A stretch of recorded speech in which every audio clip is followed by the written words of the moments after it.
everyone, I am Ben with the BTC Sessions. I'm here at Sunridge Mall in Calgary, Canada, and today I'd like to take a look at the Coinomi multi-currency wallet.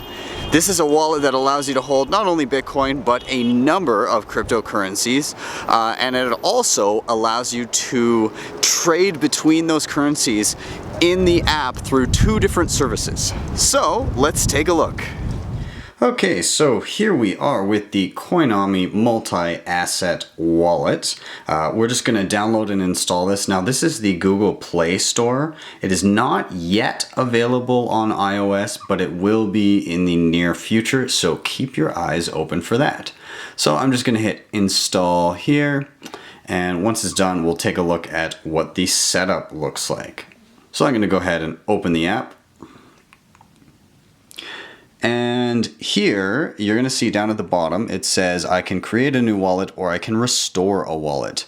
So for those of you that are new to cryptocurrency, because I know there's a lot of people just kind of jumping on board right now, restoring a wallet, or rather when you start a wallet, you get a backup phrase. And so if you had an old wallet that you'd like to import to Coinomi, then you could hit restore wallet and enter that phrase. You'll see what I mean in a moment here.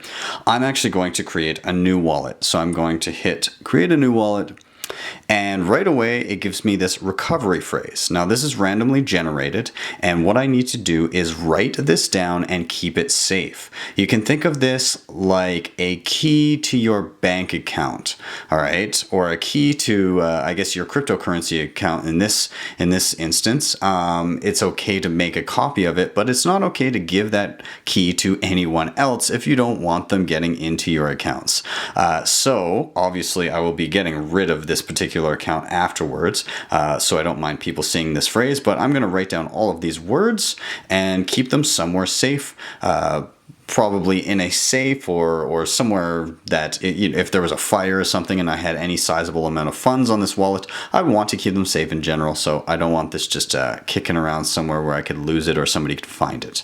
So off screen, I'm going to go ahead and write these down, and then I will be back in a moment. Okay, so I've gone ahead, I've written down all of these words. I'm just going to tap the checkbox down below to say that I have indeed backed them up, and I'm going to hit next. And here, all I need to do is tap the words in the order that I've written them down. So I'll just skip ahead here as I'm doing it, but for instance, my phrase started with the word glove, so I would find that here and I would tap it, and it goes up to the top. And my second word was allow, so I'm going to look for that wherever it is down here, and it goes in order, and I'm going to go all the way through until I'm done. Alright, so I've tapped them all in order, and all I need to do last is hit the next button down at the bottom, and then I'm going to make up a password to protect my wallet for everyday use. Now in this instance, I don't really care what it is, because I'm going to be again deleting this wallet afterwards, but for now I'm going to keep it simple. For the purposes of this video, I'm just going to do 1, 2, 3, 4. Too commonly used. Oh, good for you, Coinomi. So I can't do 1, 2, 3, 4. They have certain things, certain requirements of your password. It needs to be more complicated than that. So let's type in Bitcoin. I think I did that right. BITCOIN 1, 2, 3, 4. And we'll do the same. BITCOIN 1, 2, 3, 4. And now, note, you can skip this down below, but I'm going to leave this password in so we can see how it affects using the wallet. So I hit next. Now, this is a list of all of the coins that this wallet supports, and there are a lot of them. Some of them more questionable than others, but I'll leave that up to the individual user to decide. So you can add any of these at any point, but off the bat, you just tap the ones that you think you're going to use. So let's say Bitcoin, maybe Dash, maybe Ethereum, and let's do LITECOIN. Let's just say that's what I was interested in. Okay, so I'm going to hit finish. and it sets up my wallets. Now this is just a little disclaimer letting you know that you are the one in possession of your money. This company is not holding it for you. It's you holding your private keys on this device. So just be aware of that. There's a bunch here. I'm going to hit agree. And here's what we come to when we first set up the wallet. Okay, so you can see I have a list of my cryptocurrencies. Up top, I have an exchange tab for Shapeshift and Changelly. These are two different services that allow me to convert between currencies. And if I hit back here, this is my overview screen. So I can see all of the currencies that I want to deal with that I've added. And I can see a total balance. And actually, it defaults to Canadian dollars because I am in Canada currently, but you can change that. So let's see what a basic transaction would be like and how these wallets function. So let's say you wanted to use one of these currencies here. Maybe I want to use LITECOIN. Well, I can tap on that currency and it takes me to my main screen. Here I have a balance in LITECOIN and above a balance in Canadian dollars or whatever your local currency happens to be. Now you can swipe from side to side to get to the different functions of this wallet. So if I swipe this way, this is my receive screen. I have an address up top and I have a QR code, which is also my address. So anybody could scan that code and send money to this address. Or if I were to text this series of digits to somebody or email it or whatever, they could also send me money using that information.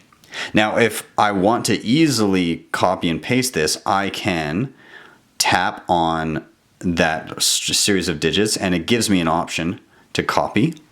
All right. Or up top, there is just a copy button. So that also does the same thing. It copies these digits, which I could then paste. All right. Let's swipe back to go to my main screen. And if I swipe one further over, this is my send screen. So I have a couple options here as well. If I want to send to somebody and they're right in front of me and they have their QR code, I could tap the little square to the right. And now this will just ask me to allow my camera, but if I hit allow, then it opens up my camera and I could then scan somebody's QR code. If I go back, let's say somebody had texted their address to me and I had copied it, well, I can hold down and press paste. Remember, I copied that from the screen before, and I could send to that address. Now, what I like about this is if you paste in an address that can be used for multiple different currencies, it specifically asks you what currency you're trying to send, all right? Which is a good feature to have in case anybody's unsure or if it's a mistake in general. So in this case, it is LITECOIN that I would like to use, and it specifies, okay? Here I have options for the amount in LITECOIN or Canadian dollars or a little auto button to use all my funds.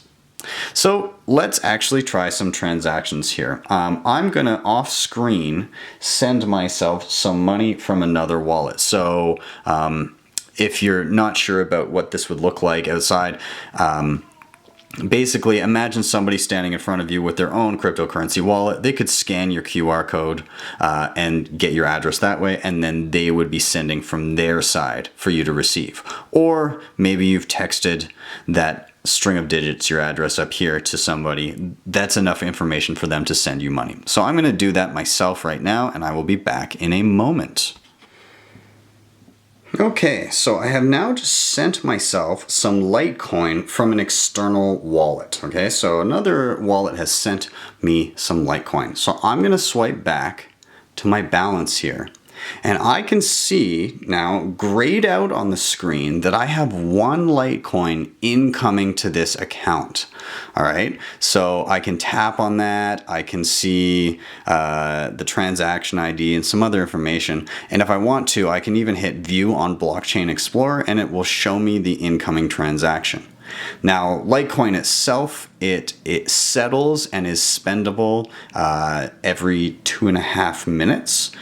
So in a couple minutes, I'm going to see this grayed out incoming transaction get colored in, and my Litecoin balance will adjust. Now, when you see an incoming transaction like this, it means that the person has indeed sent it. They can't really revoke that, so you can expect it to show up, but it's always good if it's any large amount of money to wait for it to be confirmed before going on with your day.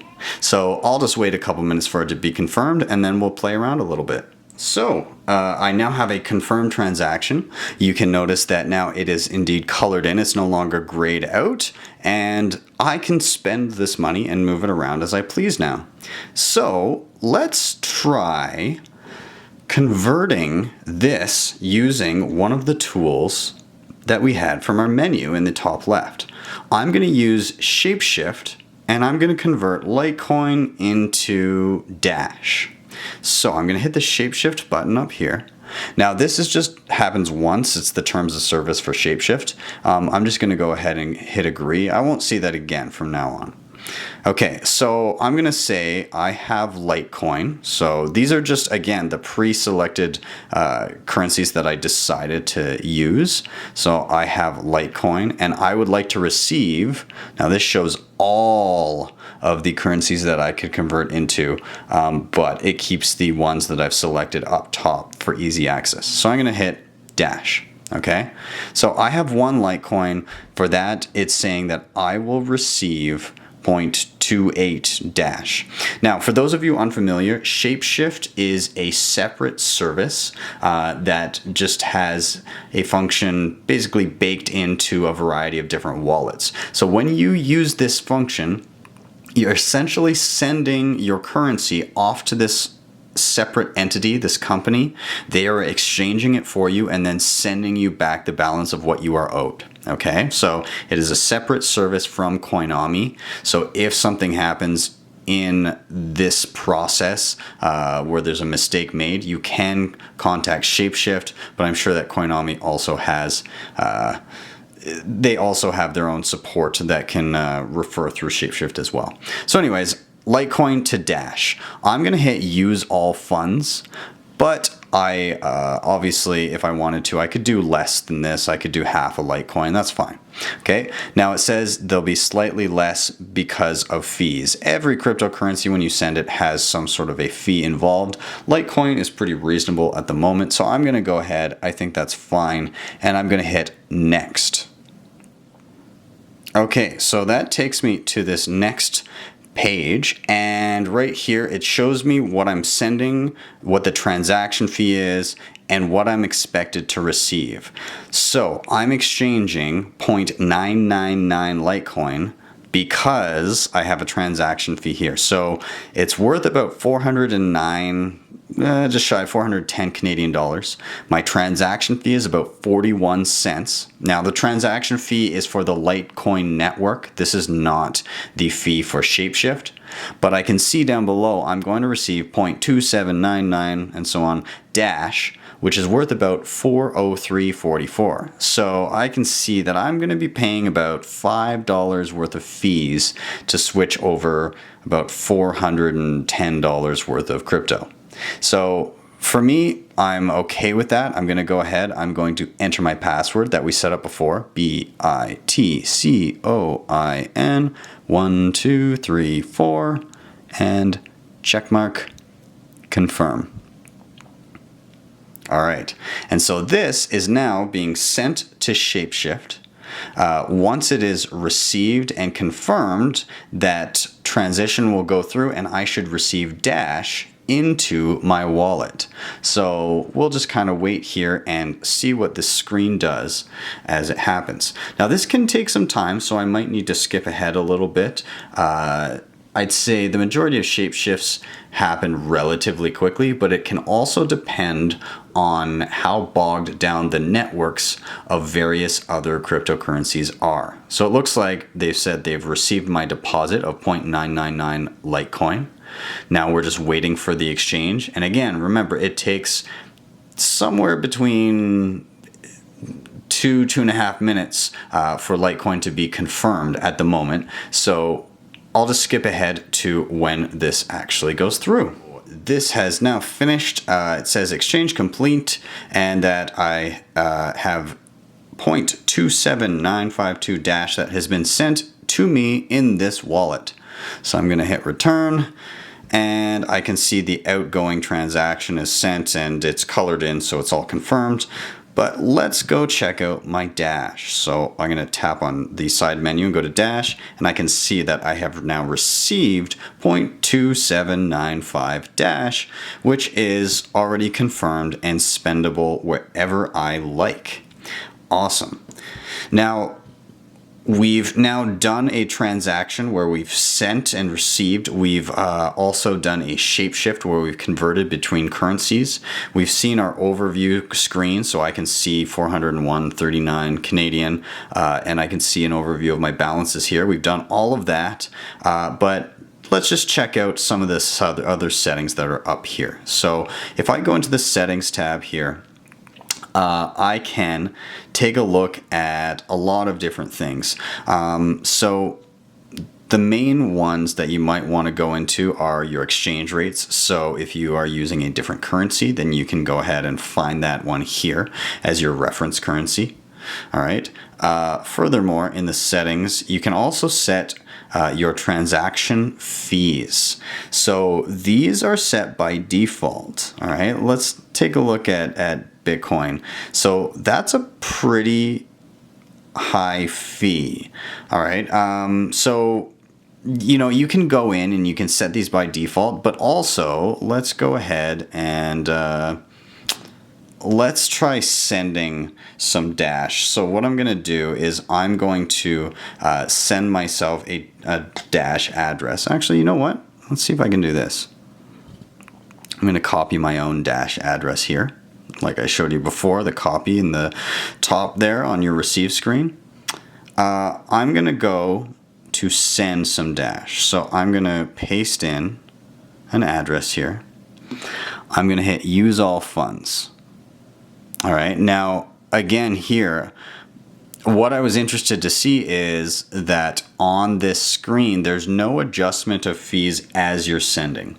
All of your fee adjustments, it would seem, have to be done in the settings tabs under the transaction fees option. Okay, so if I go to dash, I can see my dash, and this is done per kilobyte of transaction data. So if you're not super well versed in how transaction fees work, this could be confusing for you, especially when you're dealing with potentially Bitcoin, where the transaction fees are quite high by default right now. And if you want to be taking advantage of decent fees, then you're going to want to have that easy to adjust transaction fee option. But with that being said, at least there is option to adjust it. It looks like a static rate, default rate, but you can change that. You can also go into here, you can go and you can hit and see your recovery phrase once you put in your password. You've already seen the recovery phrase and the password, so go ahead and do that. Oh, apparently my wallet was locked. I guess I need to enter it. Okay, so let's do that then. BITCOIN 1 2 3 4. Oh, not 5. 4. Yeah, so you can go in here and see the recovery phrase. Now, this QR code here is also a representation of my private key on my wallet. So this is something that you would never want to share with anybody here, but it is there if you need it, if you need to back up your wallet in some way. Okay, I can hit restore wallet, which would add in a new wallet here. So I can hit restore and I would be able to add in the phrase which I've written down from any other wallet. So I'm going to go back, and yeah, that's pretty much the thick of it there. But all of this is, I'd say, relatively straightforward. You know, the transaction fees mostly for Bitcoin are the only concern that I have with this wallet. If you're not familiar with Bitcoin transaction fees, I did make a video on that and kind of how fees are calculated. I'll link to that below if it's of interest to you. But beyond that, that's pretty much it.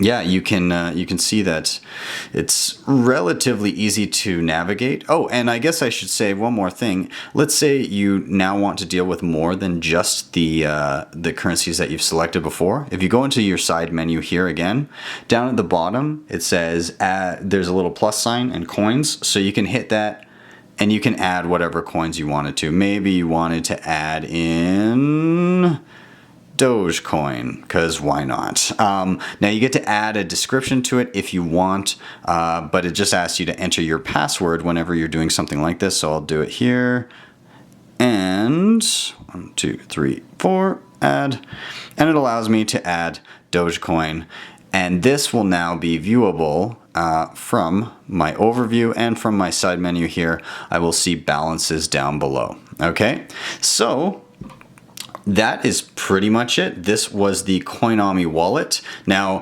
we did exchange using Shapeshift. You can also exchange using a similar service called Changelly. Now, the only thing with Changelly is I believe that you have to have a sign-in, a login with the email and password. And I just didn't want to go through the trouble of setting that up at the moment. But another great service that you can use to exchange between cryptocurrencies. So overall, I'd say that Coinomi is a pretty good option for multi-currency assets. I also haven't run into any real troubles with it, any glitches or bugs or anything like that. It's been pretty decent in my experience, but of course, let me know if you've experienced differently than I have. Thank you guys so much for watching. Please don't forget to hit like and subscribe, drop a tip if you're able to, and share this video. Also, if you'd like to support the show in another way, check out my affiliate links below to grab yourself a hardware wallet to protect your crypto. And on one final note, I'm testing something out. I've put together a t-shirt that you can grab with my big stupid face on it. So if you'd like one of those, check out the link below as well and you can pick one up. Thank you guys very much, and I will see you guys next time on the BTC Sessions.